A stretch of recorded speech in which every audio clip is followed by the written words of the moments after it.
Hi guys, good afternoon. Today's video guys, i-flex ko lang yung renovation dito sa sala namin. So, ang gagawin ko po yung electrical outlet na naman. So, ito, pakita ko sa inyo. So, ayan guys, talagang sira-sira na naman yung mga outlet dito sa sala. Kasi, yun nga, katulad na sinabi ko, more than ano to. Hindi lang 35 years siguro kasi ilang dekada na ito guys, tatlong dekada na ata ito. So ngayon lang papalitan. So ang gagawin ko guys, papalitan natin yan. So ito, isasara ko to kasi ito guys, lalagyan natin, extend natin ang konti dito. Nalabas ko lang para dito tayo maglalagay ng box, panibagong box. Ito pagka naidugtong natin yung, nalagyan natin ng tubo guys, tapos naidugtong natin yung wire, dito na tayo magtatap. So ito, totally close na natin yan. Ayan, so marami yan guys. Yan pa guys, oh. Kita nyo, tanggal-tanggal na guys. So bala ko dyan, re-restore ko yung isang nakalaglag na yon. Tapos mag-extend ako guys ng outlet dito. Yan, malapit niya sa kanto ng sliding door. At saka yun, yung sa telephone outlet guys, aalisin na natin yan, tatakpan na natin yan. Then, magsisilsil tayo papunta dito sa gilid. Ilalabas natin dito na malapit doon sa main door namin. So, kasi pagka nandiyan wala na sila masaksakan, i-adjust pa yung upuan, tutulak pa para masilip lang yung outlet. So, kung dito, at least hindi matatakpan ng mga sopa. Ayun lang guys. Yan lang po muna at babalik ako. So, yan nga guys. Kaya ako nagkaroon ng pagkakataon, isabay yung construction ng tiles dito sa sala namin para isang linisan na lang guys. So, kasi mayroong konting alikabok na mangyayari dito. So, habang inaayos natin to, yung paglalagyan ng box at saka tubo, so bagong tubo, nilayoutan natin ng panibagong wire. At saka magpapalit na tayo ng mga bagong outlet. So, yun lang po at babalik ako ulit. Yan guys, so unang-unang gagawin natin, magkukuhan muna tayo guys, mag-aayos tayo ng, guguhit-guhit muna tayo para alam natin kung saan natin ikakat ng yung wall natin para mag-grind natin. So, yan guys, guguhitan na natin. So, siguro ayun, mga 8 inches magmula dito. So, ayan, sinukatan lang natin bali yung height isa ruler. So, ikikit na lang natin guys. Tapos guguhit tayo dito. Ayan. Kasi yung ikagapit natin kung dito guys, tubo is PVC na 1/2 diameter. Sa inches, 1/2. Pagka millimeter naman guys ay 20 mm. So, pagka 3/4 naman guys, ang tubo naman guys sa inches 3/4, sa millimeter naman 25 millimeter. So, 3/4 yun. Since na outlet to, kasya na dyan guys yung ating tawag dito, dinaydan tubo. So ito guys, mahirap mag sukat kasi alam niyo naman ako, wala akong balanse. So malinyahan lang natin para pag pinadaanan natin ng grinder yan, diretso. So palagay ko lusot na yung 1/2 dito kasi ito almost 1 inches to. So yan, o wala pa. Sukatin natin. So, sobra pa nga. Sobra sa 1 inches. So, kasyang-kasya na yan guys. Ayan. So, dyan tayo mag-grinder. Ayan. At kukuha lang ako ng ibang gamit guys. So, ito guys. Tutuloy lang natin. Kinuha ko lang yung panukat na outlet para malagyan na natin ng sukat. So, since ito guys, yung kuha natin, yung outlet natin, ito, kulay puti. So, matibay ito guys. At saka maganda siya, metal tong pag-i-screwhan natin. So, ayos to, matibay ito. So, squatin natin. So, 4 so, kailangan 4.5 ang width na bubutasin natin. Tapos, ang width 4.5, ang height 2.5 inches. So, ayun, kaya ito, guguhit tayo dito. Since nandito yung reference natin, ayan, gigitnaan lang natin guys. Ayan, markahan ko lang na ito yung kuha natin.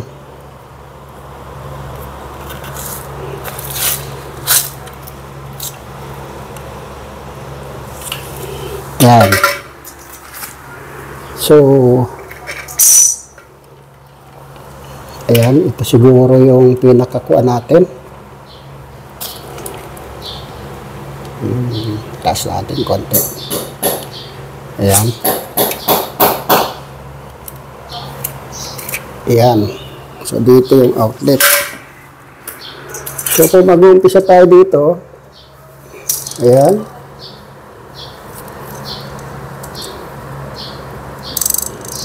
Uh, 4.5. 4.5. So, ang gitna nun,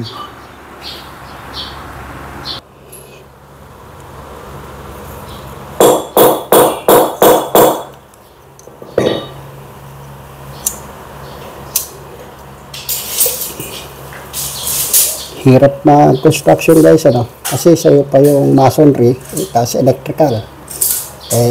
May problema pa ako guys sa movement. So, tiyaga-tiyaga lang, matatapos din yan.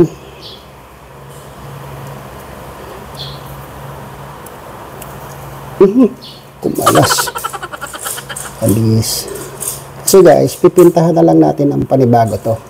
Kasi, kunting pintura lang naman yan. So, gagamit lang ulit tayo ng latex. Pantay ba? Siguro pantay na yan. Ayan. Papantayin na lang natin. So, ganyan lang siya.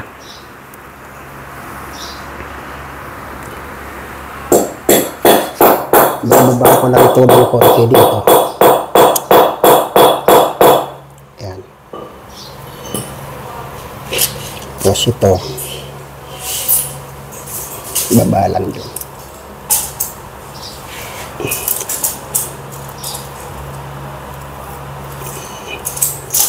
So, yan na guys. Ang bubutasin natin. Tapos ito. Tapos yan.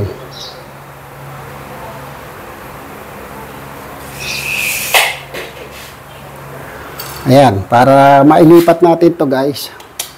Papunta dito. So, next, ang gagawin natin, tatanggalin muna natin yung outlet. So, kailangan natin mag-gloves. So, ating gloves. Kasi live yan guys. Baka makuryente tayo. Basa yung flooring. So, yan. Kailangan natin mag-electrical ngayon. So, ilalabas lang natin para makapag grinding activity tayo. So, ayan. Pilit to. Ayan. Ito guys yung mga matitibay na outlet ng araw. Panahon pero mga 1980s. Ayan. Kilala nyo yan guys.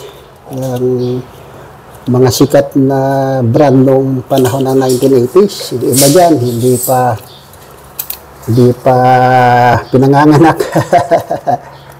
Hindi pa inabutan. So, ito guys, yung makita nyo, halos 3 dekada na, gumagana pa. Ayan. So, ito guys, magagamit natin sa ibang part. Halimbawa, may mga emergency repair. Yun na lang ang gagawin natin. Ayan. So, ayan, lalabas natin. Wow! Grabe. Ano nangyari dito? Kasi guys, kaya ito may gitna kasi 110 to. So alisin na natin yung grounding sa gitna kasi wala naman tayo 110 na gamit. So fully, kung naman to, puro 220. So for your information guys, hindi na 220 yung voltahe natin, kundi nagre-range na siya sa 240 to 250 volts ngayon. Dati 230, nag-upgrade si Meco, kaya tinaas nila yung output ng transformer nila. So, pasok pa rin naman yan kasi yung mga bagong lumalabas na appliances, variable naman yan hanggang 250 volts. Ayan, hanggang 220. So, ayan guys.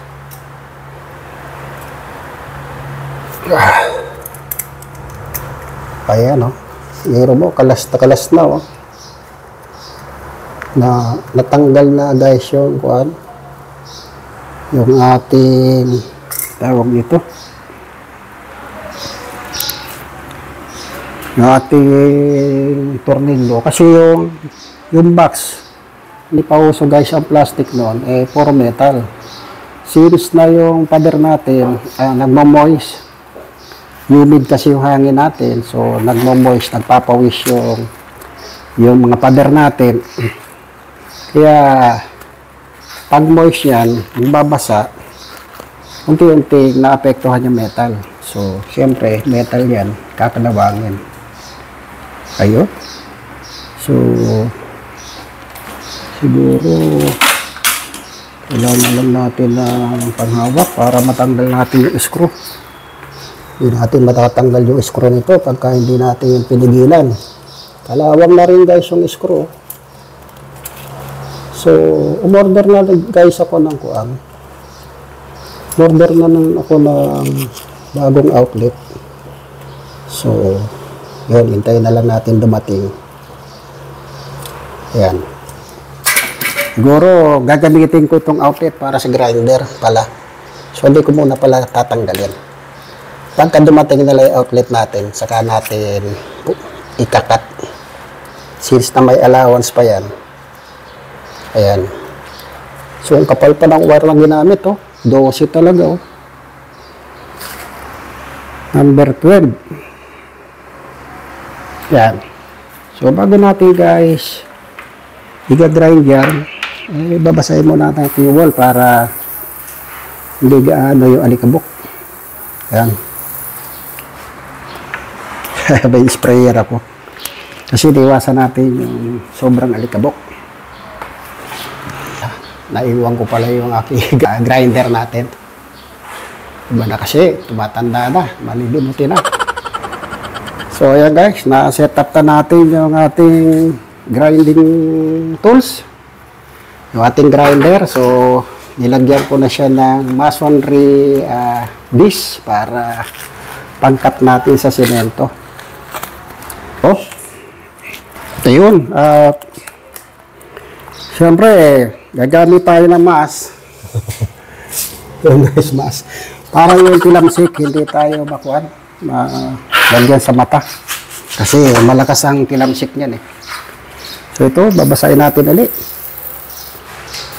So yan. Ito na guys.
Ganun talaga.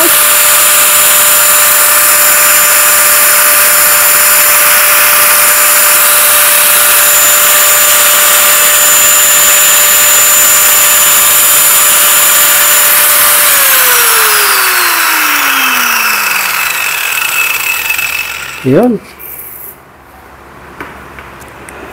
Grabe. Alikabok. Tsaka ang init guys kasi gawa nga nung singaw nung nangyaring tagulan kanina.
Alikabok ba?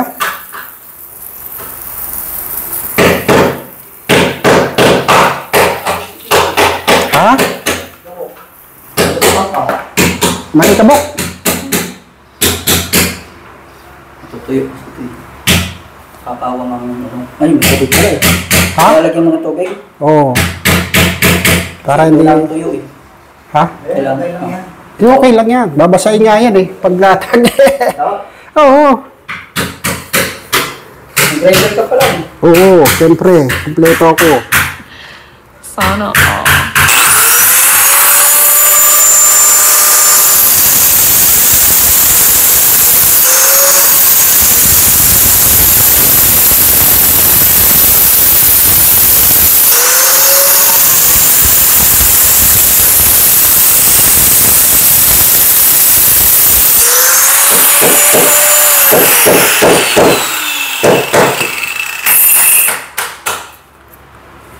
Ayun guys,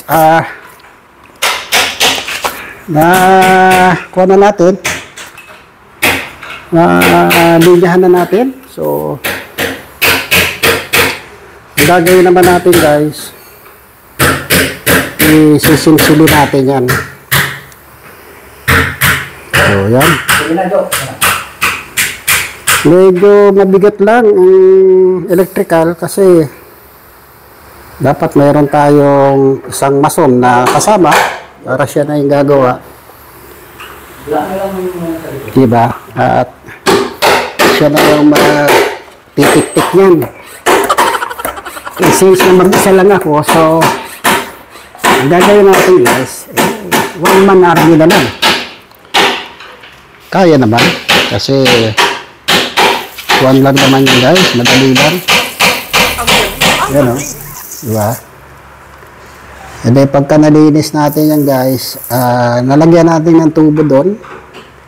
Ito, nalagyan lang natin ng space para parang lalagyan natin siya ng takip ng konti para matakpan natin to. Para yung meron pa siyang space na pagroroluhan ng kawad papunta dito. Pero tatakpan na natin to guys ng semento para ayos. Ayun. So saglit po na guys, pahinga muna. So guys, inuumpisahan ko nang tik-tikin para masukatan natin ang tubo. So yun, matigas ang semento guys.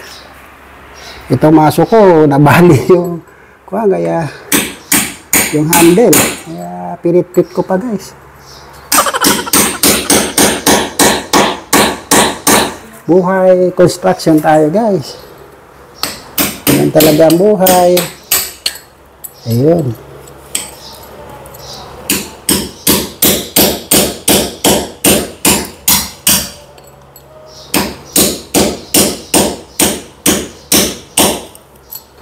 Kasi nung ginawa yung kwarto ng anak ko, si Rap, ginabitan ng chipping gun. Kaso yung chipping gun ko guys ngayon, nasa Pasig.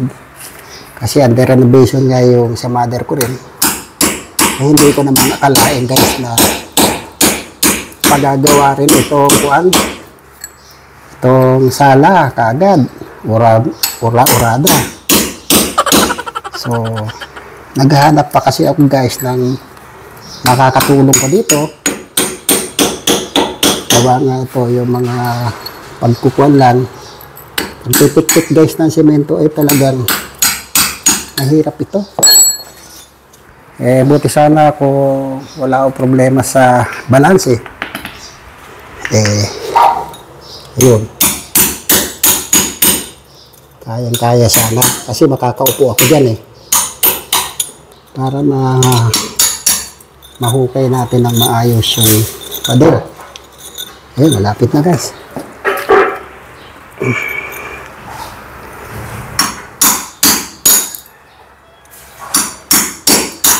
Meron ako guys na isang sinsil. Kasi sa masonry drill ko na naputol to.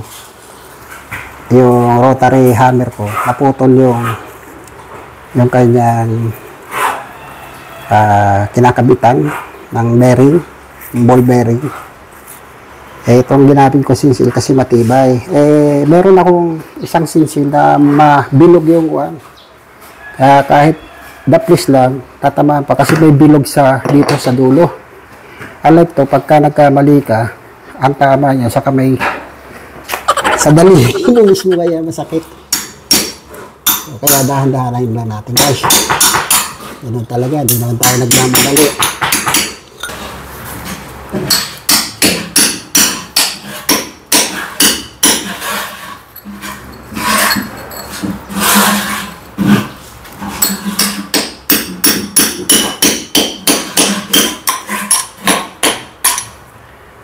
Magkakabit ka ba? Ha? Yun? Magkakabit ka na tayo, Jun? Nakabit na. May label na yan? Ayaw. Ginabita mo na label? O sinukatan mo lang? May leveler ka ba? Meron. Ay, eksida man yan. Isang umaba? Zero-zero ito Zero-zero yan. Hindi tulad ng ibang... Paano 0-0?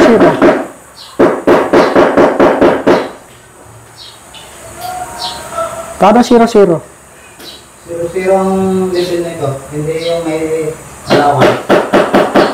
Wala yung may bula? Yung bula.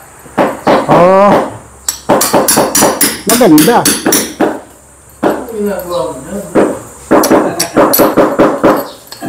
Ano?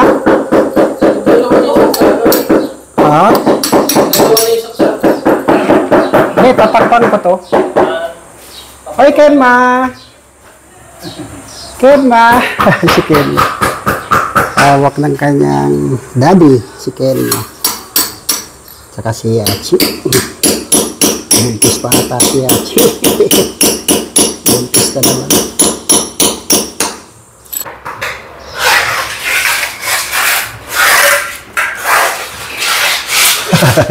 Buhay electrical na naman tayo, anak.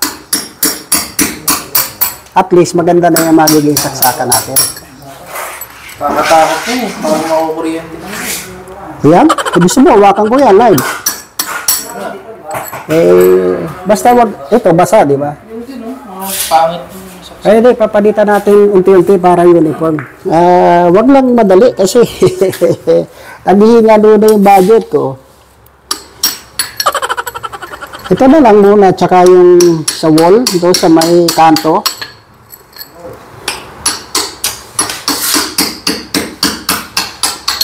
Yun, malambot na siya dito.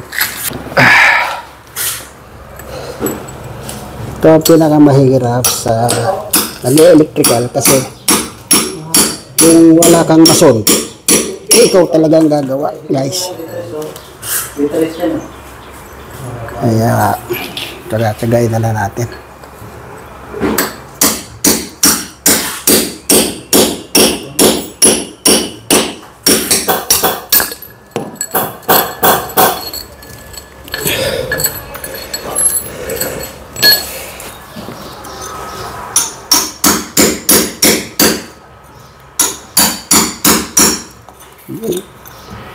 Lublak na nga ito.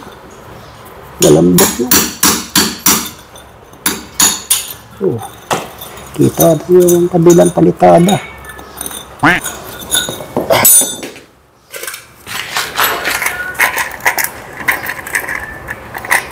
Yun lang. May masakit.